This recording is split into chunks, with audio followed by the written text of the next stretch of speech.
আহা! এই দেখো উল্টা গেছে। চলো।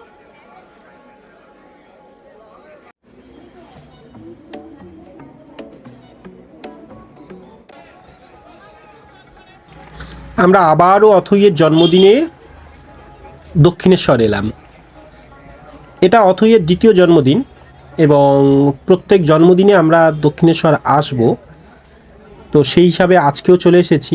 তো যদিও আজকে সোমবার, ব্যাপারটা একটু খালি খালি।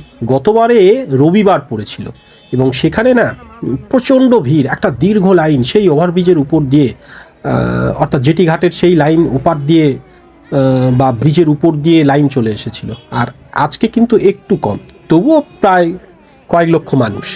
কিন্তু এই যে আমরা তাড়াতাড়ি এসে পুজোটা দিয়ে নিয়েছি এবং তারপরে এই যে একটু আমাদের অথই আর কি বদমাইশি করছে, এই যে ও আর কি নামবে এবং আমার কোলে এখন আছে, কিন্তু ওর মাসি বা মা দিদুন আগে চলে গেছে গঙ্গা জল নিতে।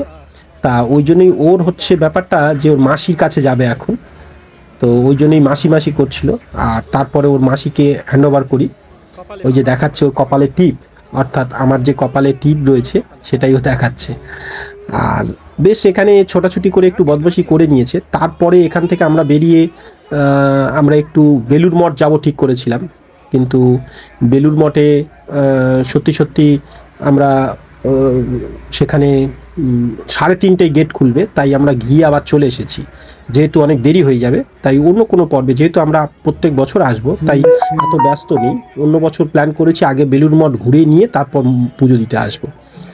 তো এইভাবেই মোটামুটি আমরা অথৈকে নিয়ে এসেছি। আর গত বছর যেমন আপনারা দেখেছেন, কেক আমরা এখানেই কেটেছিলাম, অর্থাৎ ফিরে যাওয়ার পথে ইকো পার্কে কেটেছিলাম। কিন্তু এবছর ভাবছিলাম এইরকম কেক কাটবো, কিন্তু কেকটার সাইজ এতটা বড়, সে তুলনায় আমরা কম জন এসেছি, ফলে কেকটা প্ল্যান করলাম যে বাড়িতে করা হবে আয়োজন করে। তো তার একটা পর্ব নিশ্চয়ই আপনারা সব দেখতে পাবেন। সেই পর্বে থাকবে অথৈয়ের বার্থডে সেলিব্রেশন কীভাবে হলো, আর এই পর্বে জাস্ট আমাদের ভ্রমণ পর্ব রইল। আর এখানে আমরা বেশ একটু খাওয়া দাওয়া করেছিলাম। তো ওই সব কী সব খাবার, ধোসা, ইডলি আর কী সব, যাই হোক সব আমরা খেয়েছি। আর তারপরে আমরা মোটামুটি 4:30টার দিকেই বাড়িতে সব চলে এসেছি এই পর্ব থেকে। আর যেটা বলার, যে দক্ষিণেশ্বর বলতে একটা প্রাণ, যেখানে সত্যি সত্যি প্রচুর স্মৃতি, আমার ছোট্ট থেকে পড়া সেই সব বই, যেখানে শ্রীরামকৃষ্ণ এবং যেখানে স্বামী বিবেকানন্দের নানান বিষয়গুলি জড়িয়ে আছে। আর এখানে যখনই আমি পা ফেলি, আমার মনে হয় হয়তো বা এমন কোনো অংশে পা ফেলছি যেখানে শ্রীরামকৃষ্ণ প্রভুজির চরণ চিহ্ন ছিল।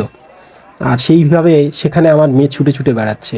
অজস্র মানুষের ভিড়ে হয়তো সেসব চিহ্ন থাকবে না, কিন্তু ওই যে একটা আবেগ, তবুও মনে হয় কোথায় না কোথায়, কোন গাছের নিচে, কোথায় না কোথায় শ্রীরামকৃষ্ণ বসে বসে ধ্যান করছেন, অথবা সেখানে কোথাও না কোথাও বসে বসে তিনি হয়তো মা কালীকে স্মরণ করছেন, নানান তার আধ্যাত্মিক ভাবনা করছেন, আর আমরা সেই তার উপর দিয়ে হয়তো বা কখনো হেঁটে যাচ্ছি। এটা একটা দারুণ ব্যাপার, আবেগ কাজ করে আমার মধ্যে।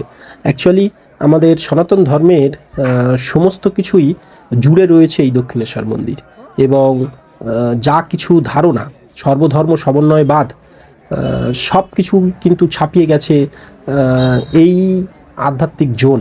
আমার মনে হয় এখানে এলে একমাত্র মা কালীকে জাগ্রত মনে হয়, এবং দক্ষিণেশ্বরের মানেই শ্রীরামকৃষ্ণের সমস্ত স্মৃতিগুলো এবং সমস্ত বিষয়গুলো আমার ভিতরে যেন মনে হয় খেলতে থাকে, যে যেন আমি সত্যি সত্যি সব দেখছি।